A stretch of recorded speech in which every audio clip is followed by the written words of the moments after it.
This courtroom hearing quickly turns intense when a self-proclaimed sovereign citizen, Mr. Matson, challenges the judge at every step.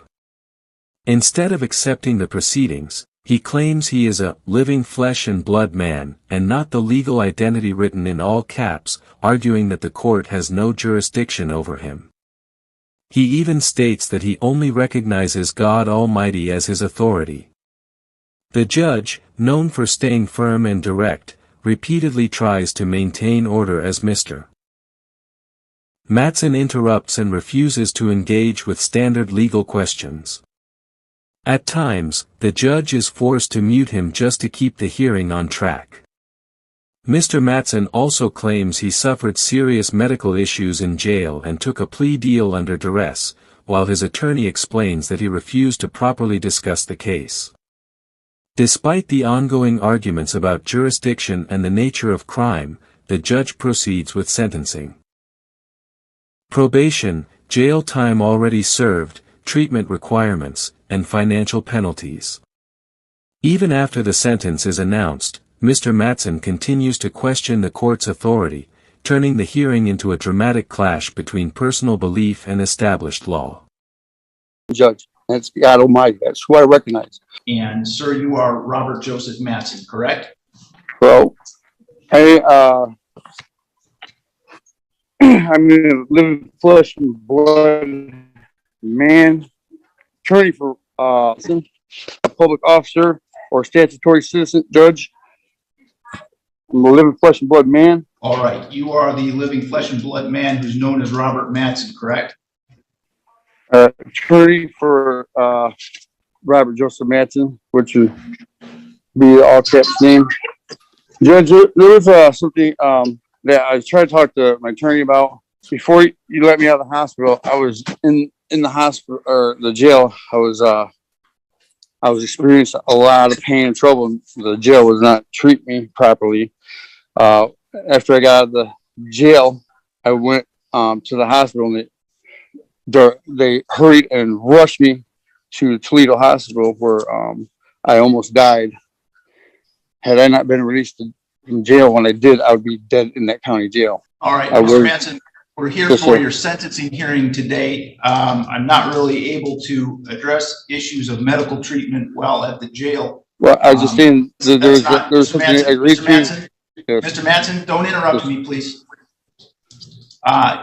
The medical treatment that people receive at the jail is not within my purview, and I'm not going to address that today. So, well, I just saying I was going to correct my. Mr. Matson, do not interrupt me, please.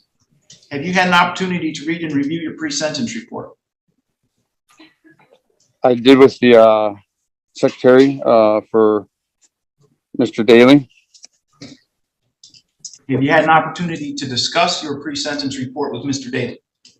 I haven't had an opportunity to discuss it with him. I did with the secretary. My secretary got a hold of him. Mr. Daly, if you could just let me allow him to finish his answer. What were you saying, Mr. Matson? I did with the secretary. I talked to her over the phone and told her everything looked good. And I believe Mr. Daly was supposed to get back a hold of me. I don't know if he got too busy or something else happened. All right. Thank you, Mr. Matson. Mr. Daly, you wanted to say something on that issue. Yes, my secretary contacted him in regards to the PSI. He said everything was right. He had no complaints about anything. I still tried to contact the bag, didn't get an answer. All right. So what we'll do is have, if Mr. Daly, if you'd be willing to step out into the hallway, we have an iPad out there that we can log into the Zoom session. But I don't think he needs that. He's ready to be sentenced, Your Honor. You have any other questions, Mr. Matson? Yeah, Judge, I think the court is making a big mistake. I've not. I appreciate that, Mr. Matson, and we've discussed it before. Any of my rights or immunities. I'm not a statutory citizen. I am sovereign. I'm not somebody who's under the jurisdiction. I've never signed anything to Mr. Matson, if you don't stop talking, I'm going to your device. Okay? I've discussed all of these issues with you before. Okay. And well, I object, but I mean, that's what you're doing. Right. I've muted Mr. Matson's device because he won't stop interrupting me.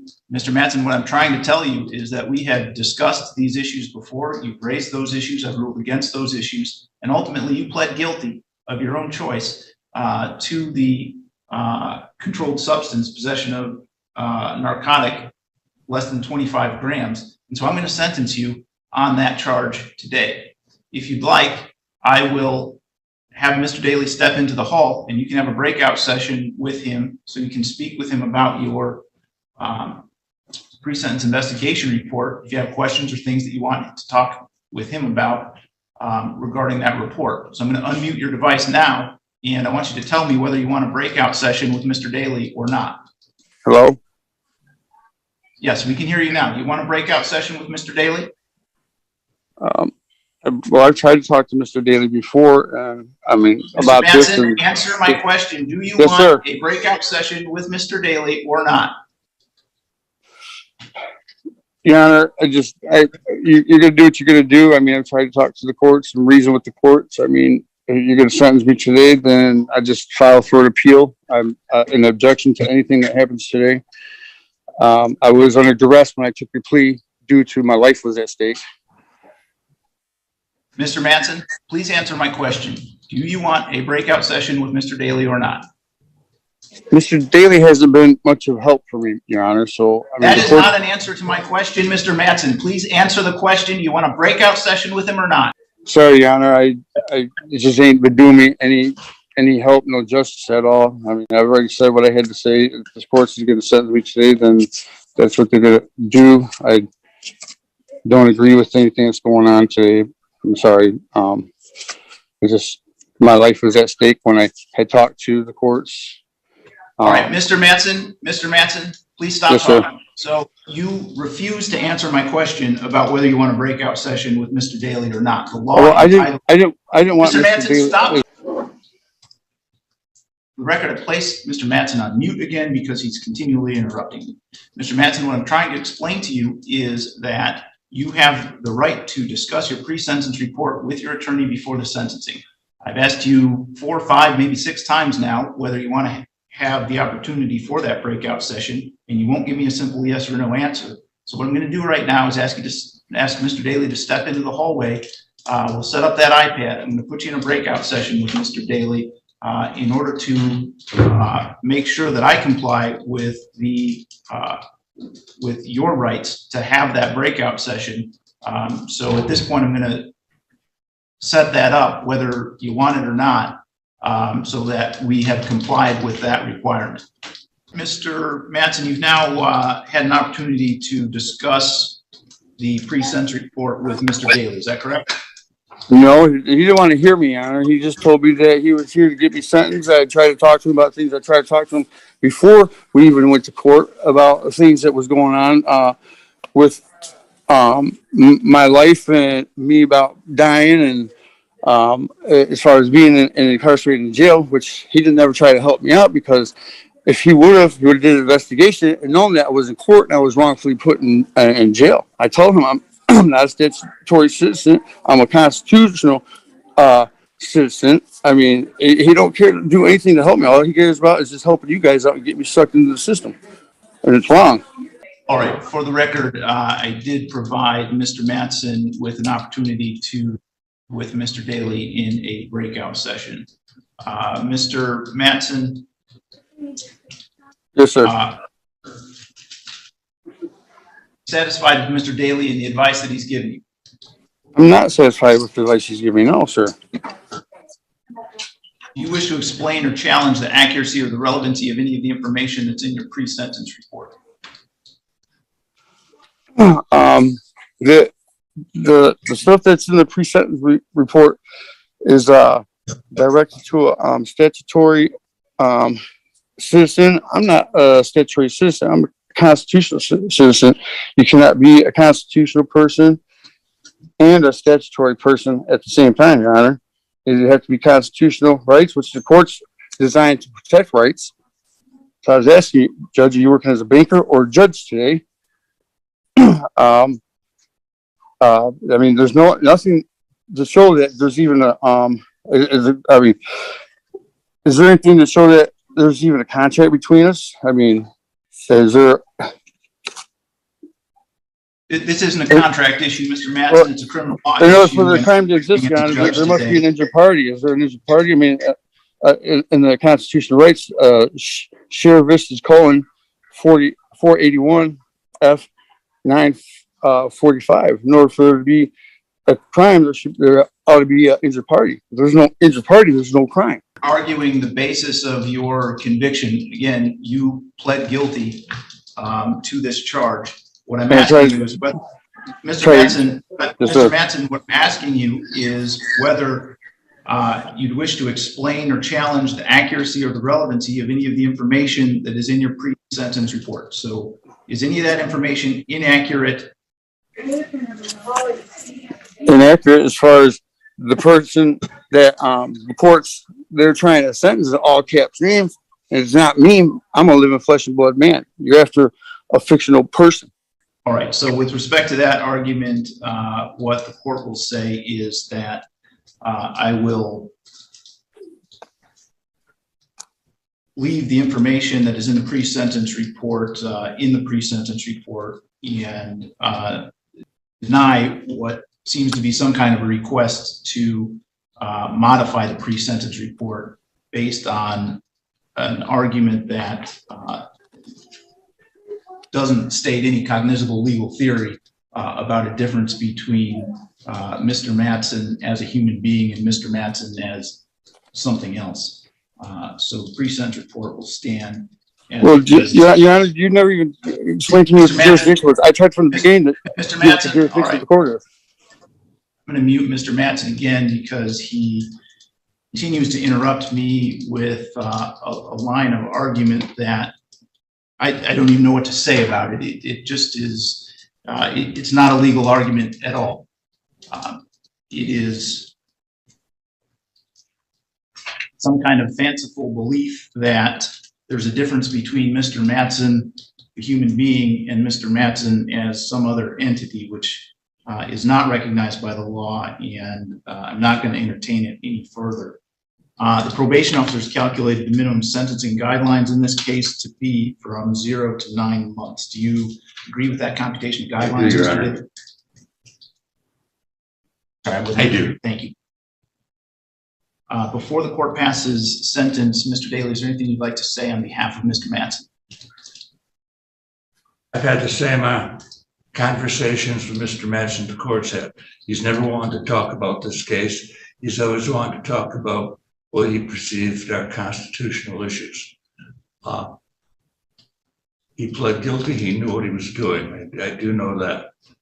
I'm prepared to complete the sentencing now. Mr. Matson, in a moment, I'm going to unmute your microphone and I'm going to give you an opportunity for allocution. That's an opportunity to say anything that you'd like to say on your own behalf before the court passes sentence. Yes, sir. Can you hear me? Is there anything you'd like to say on your own behalf? You said that. I can say anything that I wish before sentencing. You can. I'm sorry, sir. You can. Okay. Yes, sir. Your Honor. I mean, before I took that plea, I told Mr. Daly that I wanted to sit there. I wanted him to sit there, get the cameras for the courts to prove that I was at the court date the day that I was put in jail, and said that that I wasn't in the court for a contempt of court. He said, and I told him I wanted to fight my case, but I had to be out because I had medical issues. Mr. Daly said that's fine and all, but if you stay here and you fight this case, they'll keep you in here for a year fighting your case. You will not be let out of jail. Your Honor, I couldn't do that. I was in major pain. I would have died in that jail. My proof is within the doctor's records in the hospital. I had a serious condition which would have left me dead within a week from the time that I took the plea. The following day after I got up, my wife was killed in a car accident. Just everything's been going downhill for me ever since. And now this with the courts. I don't feel that I've had a fair chance with the courts ever since I even started with the court, because the courts has not proven jurisdiction to me. I have not written any papers out agreeing in the contract saying that the courts can have any kind of jurisdiction over me. I have not relinquished any sovereign immunities that I have. I just don't feel like there's been anything fair, which is not going to be with the court system. I mean, I've tried to say I'm not a statutory person who is within your jurisdiction. If anything, I'd be considered constitutional, but I'm not even under the constitutional laws, but I will use them if I feel necessary as a constitutional living flesh and blood man. There is no injured party. The only injured party would be the state's laws, which the state cannot be the prosecutor, the injured party, and the judge. There's nothing's right. The court case either had been dismissed or moved to higher courts. And I wasn't going to sit there and be left in jail to fight my case for a year. I would have been dead. I'd have been stupid not to sit there and just agree with a plea that I didn't even agree with in the first place, just to save my life. I don't think that's fair at all. It's not right. There's nothing but wrong here. It's injustice, not justice. This courtroom hearing opens with a tension you can almost feel through the screen. Mr. Matson stands before the judge, but instead of focusing on the charges or the sentencing process, he immediately shifts the conversation to something entirely different: jurisdiction. Calm but unwavering, he tells the court that he is a living flesh and blood man, not the legal entity written in all capital letters on the paperwork. In his view, that name represents a separate, fictional corporate identity. And because of that distinction, he argues, the court has no authority over him. The judge listens carefully at first. His tone is measured, controlled, and professional. He explains that the court derives its authority from the state constitution and statutory law. This is not a debate about identity theory. This is a criminal proceeding. But Mr. Matson continues pressing the point. He insists that he does not consent to the jurisdiction of the court and that the proceedings are invalid without his agreement. Very quickly, it becomes clear that this is not going to be a routine hearing. Mr. Matson states that he recognizes only God Almighty as his lawgiver and judge. In his belief system, no human court has legitimate authority over him unless he voluntarily contracts with it. The judge responds firmly, explaining that jurisdiction does not depend on personal consent. If a person is charged under state law within that state, the court has jurisdiction, whether the defendant agrees or not. The interruptions begin to pile up. Each time the judge attempts to move forward, whether discussing the plea, the pre-sentence report, or sentencing guidelines, Mr. Matson circles back to jurisdiction. He questions the legality of the process, the legitimacy of the charges, and even the way his name is presented in official documents. At several points, the judge is forced to mute him just to maintain order in the courtroom. Then the conversation shifts to something more serious. Mr. Matson speaks about his time in jail and claims he suffered severe medical complications. He says he nearly died while incarcerated and argues that he was under extreme duress when he accepted a plea agreement. According to him, his health crisis left him feeling pressured and unable to properly defend himself. The judge carefully asks whether the plea was entered knowingly and voluntarily. Court records indicate that at the time of the plea, Mr. Matson affirmed that he understood the agreement. Now, however, he suggests that his physical condition compromised his judgment. The judge reviews the procedural history. He reminds Mr. Matson that during the plea hearing, he was asked directly if anyone forced or threatened him. At that time, he said no. The judge explains that courts rely on those sworn statements. They cannot simply be undone because someone later regrets the outcome. Mr. Matson then argues something fundamental to his worldview, that there can be no crime without an injured party.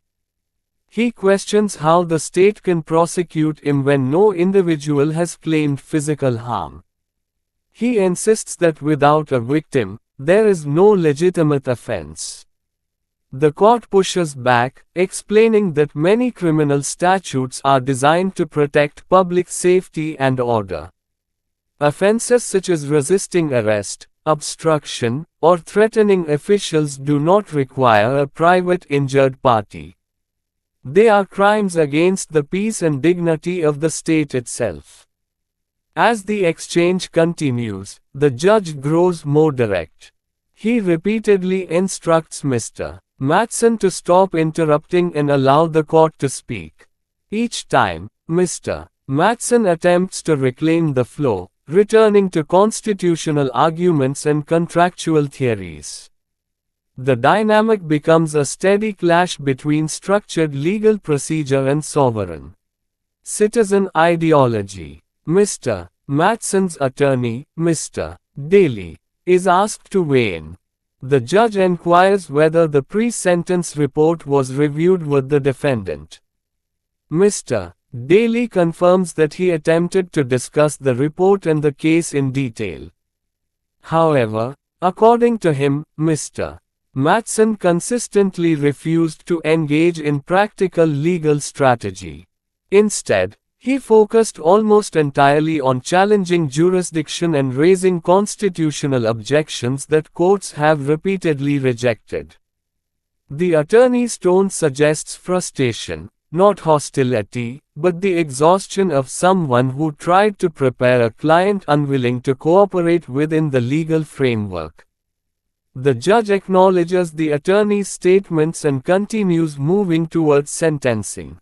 Before doing so, he gives Mr. Matson an opportunity for allocution, a chance to speak on his own behalf.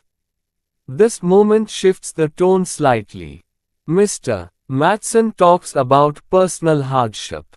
He mentions his medical struggles again. He speaks about the death of his wife and the emotional weight he has been carrying.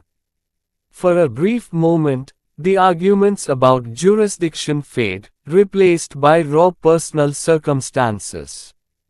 Yet even during this opportunity to speak freely, Mr. Matson cannot resist returning to his core belief that the court lacks lawful authority over him.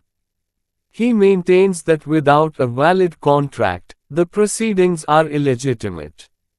The judge listens but does not debate the philosophy. Instead, he explains once more that the court's authority is derived from the Michigan Constitution and statutory law enacted by the legislature.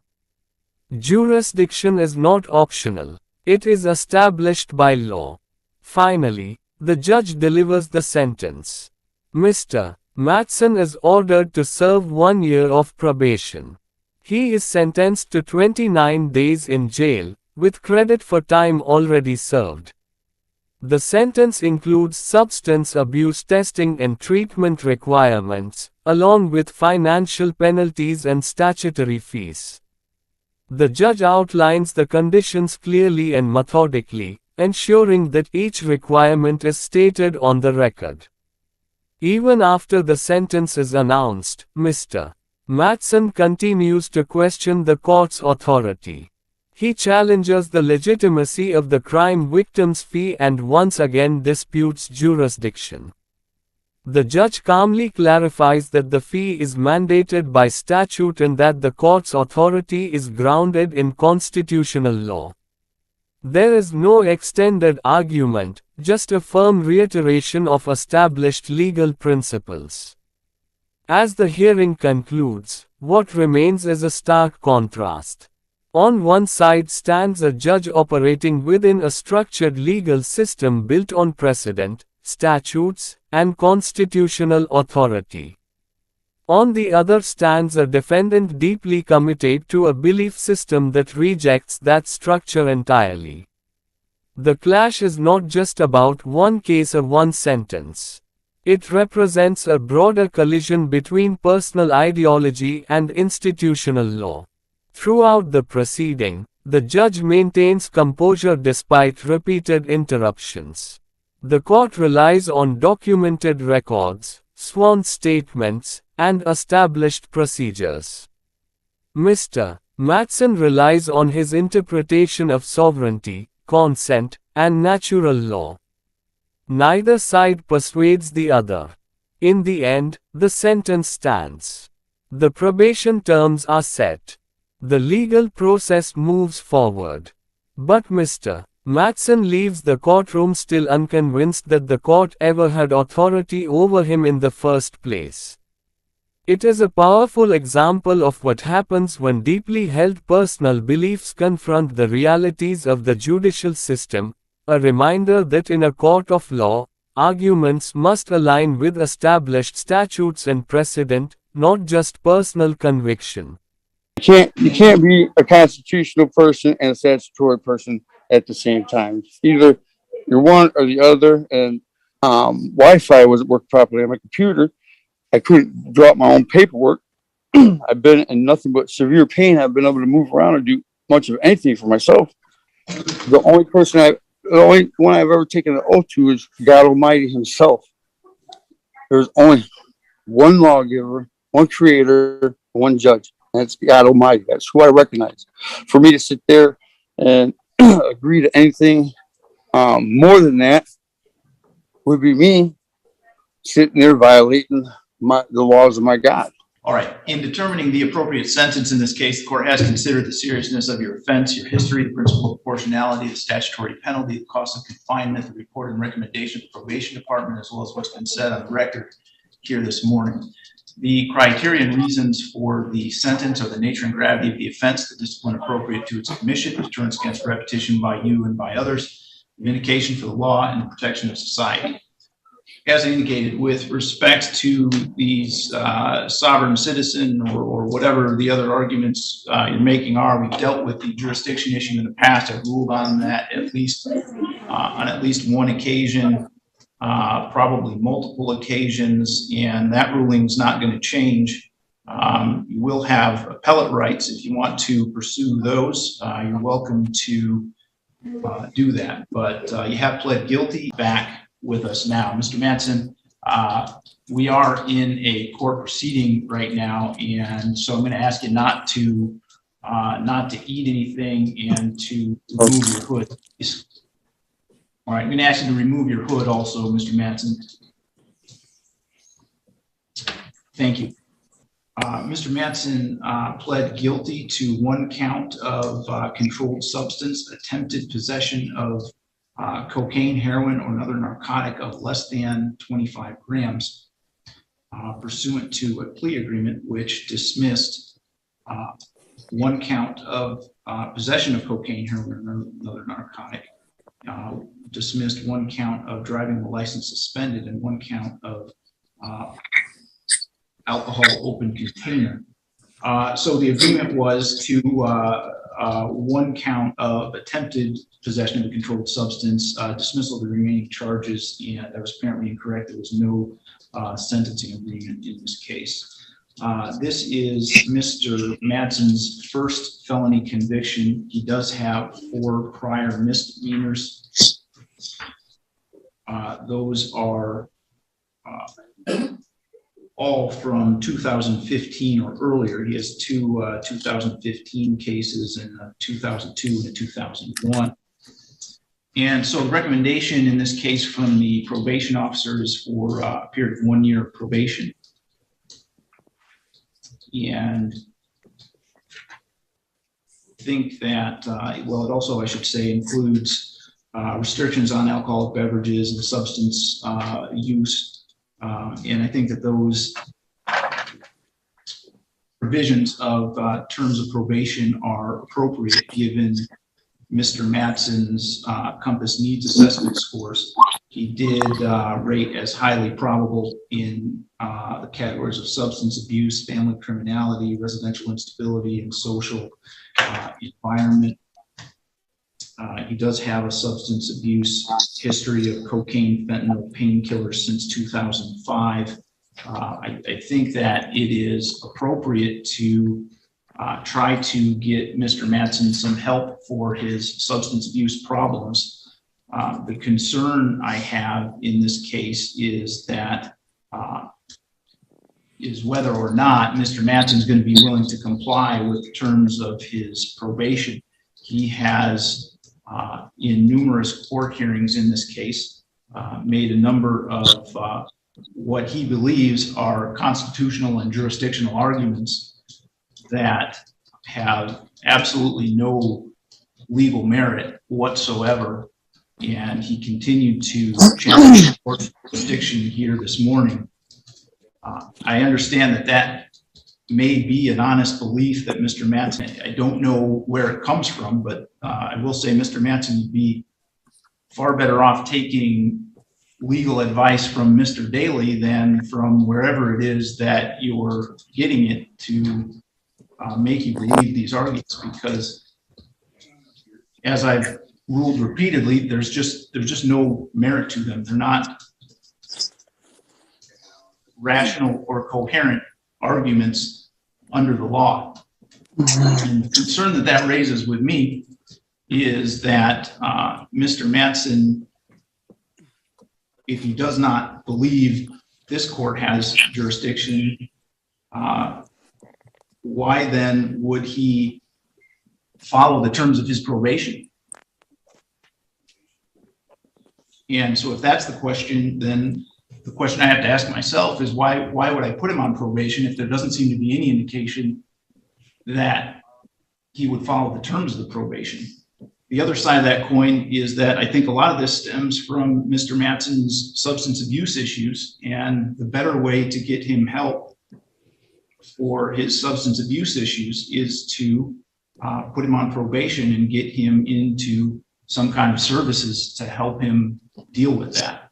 So ultimately, Mr. Mattson, I'm going to give you a chance at probation. I hope that you are willing to comply with the requirements that are outlined in terms of your probation, which I'll read to you word for word in a moment so that you're aware of them. If you choose not to comply for the reasons you've stated or any other reasons, you can rest assured you're going to find yourself in violation of the terms of your probation.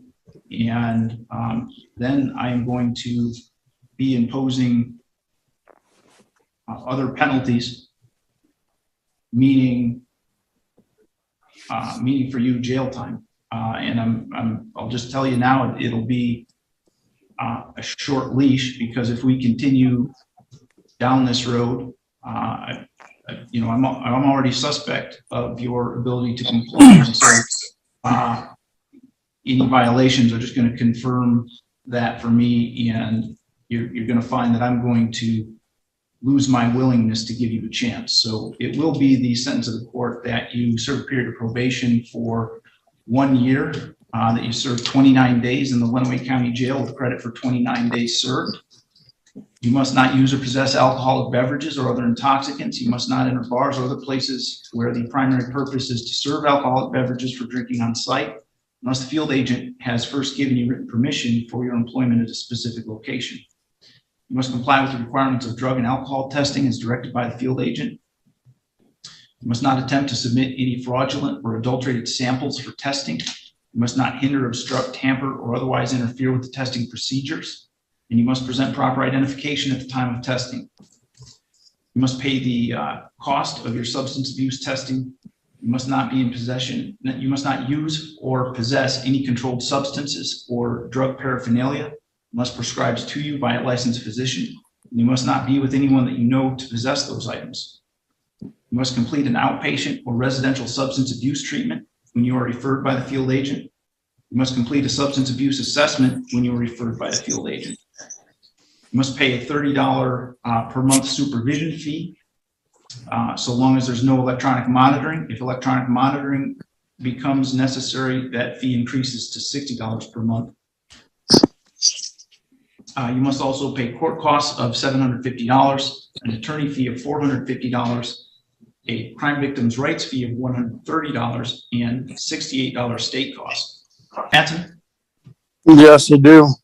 Hey, Judge, I just had a couple questions, if I may, from you concerning what you just said. All right. What's your question?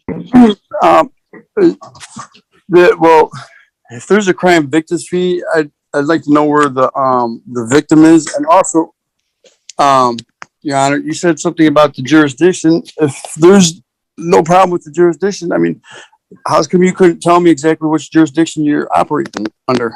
Because I would have to object to what you said. I mean, it don't make no sense to me, Your Honor. I told you that before, Mr. Mattson. I'll tell you again. I'm operating under the jurisdiction of the Michigan Constitution that sets forth the fact that the state has various circuit courts. I'm the judge of one of those circuit courts, that one being where you are alleged to have committed this crime and where you pled guilty to this crime. As far as the crime victim's rights fee, that is assessed in every case where there is a guilty plea or verdict. That is done pursuant to statute that was enacted by the Michigan legislature, and it is required to be imposed